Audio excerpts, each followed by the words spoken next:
All right, guys, how y'all doing, man? Before we get started, man, I just want to say this is a very important day in history. So, just want to say to the fallen soldiers, to everybody who was a part of that 9/11. My prayers are with you and your family always. To the police officers, to the firefighters across the world, we thank you. And yeah, man, that's really it. So, Tyreek, I asked Mike McDaniel at the owners' meetings whether he had talked to you about some of your off-field incidents. He said, yes, Tyreek has been very transparent. We've had clear communication. right. And I asked him today about that, and he said Tyreek has grown in a lot of ways since he's been here. In what ways do you think that you've grown since you've been here? I tell you what, man. Talking to my mom and my wife last night, I told her, man, what I went through the other day, this happened at the right time in my life because the way I've matured, the way I've been handling myself, with my kids, stepping up as a father, just all of that, man. So the older I've been getting, man, the more I've been realizing, like, how important it is for me to just, be a pro's pro. Obviously, when you first come into the league, like, you just want to have fun, do whatever you want to do, man. But, like, I've done all that. Like, I now, like, see how important it is to, like, be a father, be a husband, be a son, and just be that family man that my grandparents raised me to be, man. So that's the maturity he's talking about. So when my teammates see me now, like, I'm with my wife, I'm with my kids, I'm enjoying life, man. I'm slowing my life down. Like, I'm not doing the crazy things that I used to do, when I was first came into the league. Like, I'm handling myself, with a lot of dignity now, so, and a lot of respect, so, and I'm representing my last name well, so. And a follow-up to that, do you think you did anything wrong in this situation? Do you think that your attitude could have been different to the police? Do you think you could have kept your window down? Right. Have you thought about that? Yeah, I have, man. Everything, like, my whole life is all about accountability. Like, how can I get better, So right now, I have family members who are cops. We've had conversations. Yes, I will say I could have been better.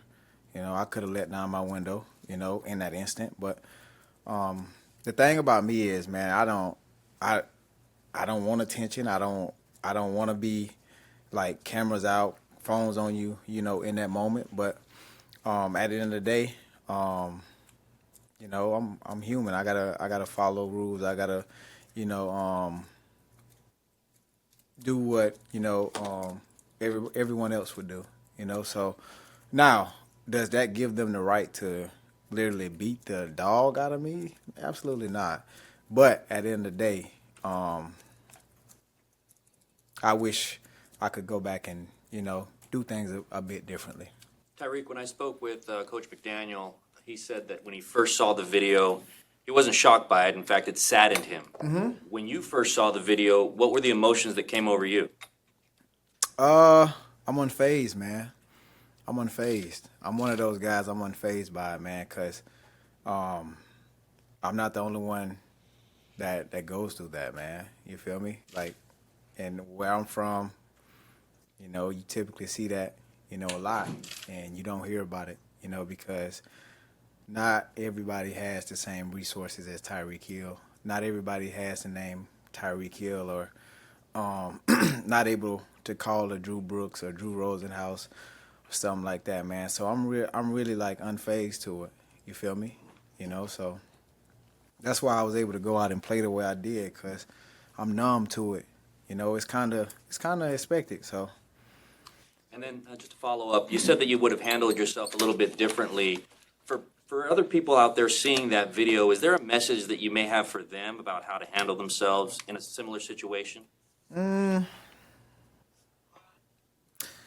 don't have a message for them yet, but I'm sure I will So ask me that question again next week sometime. So I'm pretty sure I will. Cause right now I'm in the process of, putting together a good plan, so that way I can work with those guys. Cause I think it's good, man. I think we should lean on each other. Like we have influence on the community, and I don't think that we should, use this as a moment to, separate, people or divide people or, make it a battle or anything like that, man. Cause I still love cops. I want to be a cop. I've been standing on the table for the cops, man. But at the end of the day, right now what I'm focused on is my job, and that's to play football. And that's all that I can be, the best football player I can be, man. So. How are you yourself handling the situation? Obviously, it's a lot Right. of trauma. So, are you okay? Yeah, I'm good, man. Like I say, I'm really on phase to it all, man. Like, I've been praying a lot, with my wife, having conversations with my mom a lot, talking to my kids a lot, because at the end of the day, like, those are the most important people in my life. Those are the people that, that are in my circle, like, and I could care less about whatever somebody else has to say about me or the situation or whatever goes on, So I think the biggest thing for me is just, making sure that I'm all right, and my family has been doing a great job with that, because they ask me literally every 5 seconds, "Are you all right? Are you all right? Are you all right?" I'm like, "I'm good. I'm good." Like, I went to the grocery store last night. My wife called me literally like 10 times. Like, it's crazy. So I'm good. Tyreek, you obviously you used to live in your life in a spotlight, though, but Right. having a vulnerable moment like that when we saw the body cam footage coming out, Mm-hmm. you say you're good, but what was that experience like to have, again, that vulnerable of a moment to broadcast to the world? I was actually watching Beetlejuice at the time. I was in the movie theater when it released. Drew Brooks called me. He was like, "Hey, they released the body cam." I'm like, "What? I'm watching Beetlejuice. I gotta leave."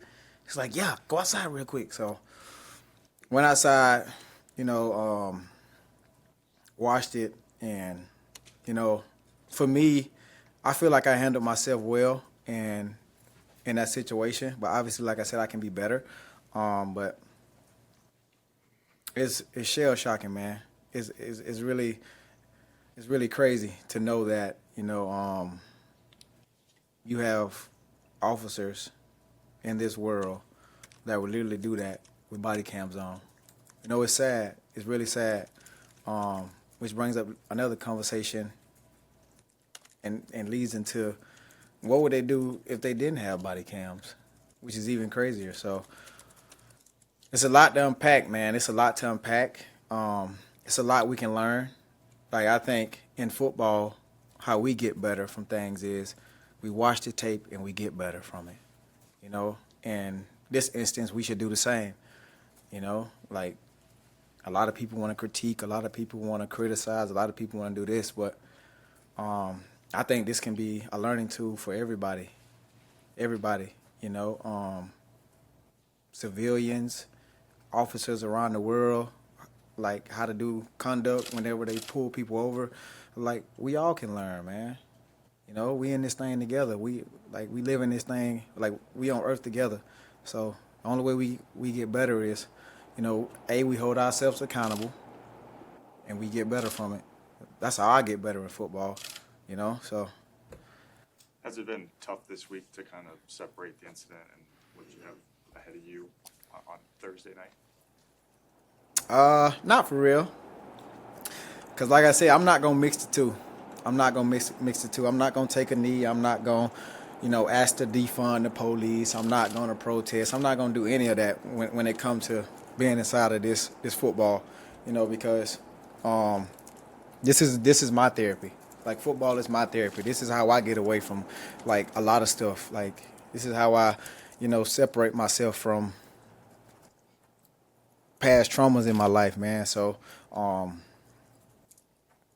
not gonna mix the two. Reed, just in the video, you said that you had knee surgery. Mike, Mm-hmm. you said you had a minor operation. What did you have done, and when did it happen? So I did have a minor procedure done in Antigua. Just some stem cells injected into my body. That's it. So a lot of people don't know that because I just be on the low with it. But yeah. Tyreek, to me, in situations like this, and I know you said that you want to see some change and some good come out of this, and I know you just said that you could have handled yourself differently. To me, you need to see some apologies and compromise from both sides. Do you think we will eventually see that, or do you think this is going to be kind of a politically divisive thing for the next few weeks or months? What do you think? When you say divisive, when you say apology, who do you mean from who? Both sides. I mean, I think both sides need to kind of say, I could have handled myself better. I know you just said that. Well, they already tried, but we declined. Like it's up to everybody else's judgment to, have their own opinion about, how they feel about the video.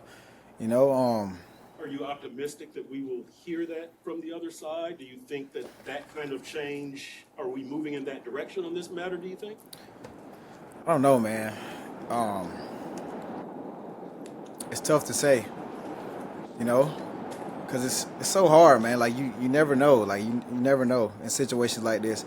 But my whole goal and my whole thing around this whole thing is to not go backwards. Like I don't want us to go backwards. Like I want us to be able to move forward in this moment.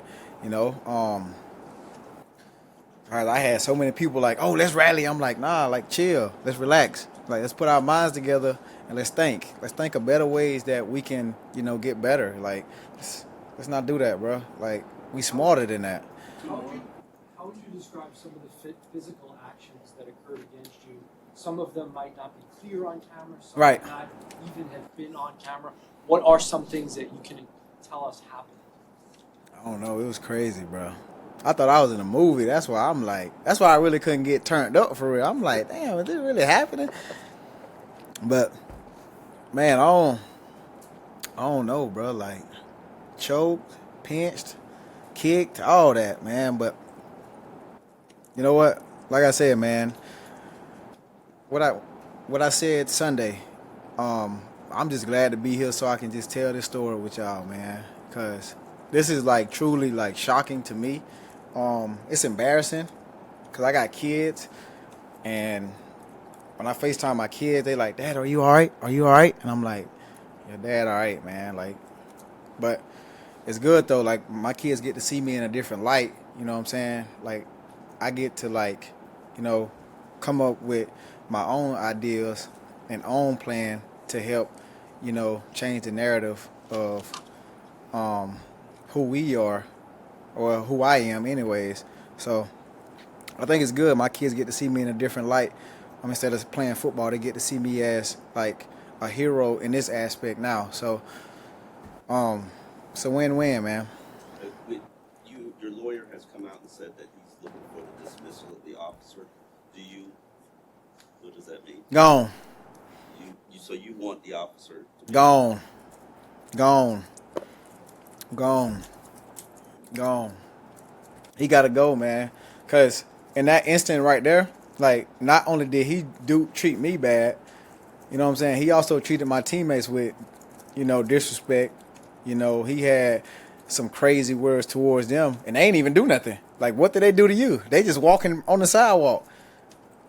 So I don't know, bro. Like he gotta go, man. Like it's not too many times that cheaters say people gotta go, but out. What they say on Wild 'N Out? Gone. No comprende.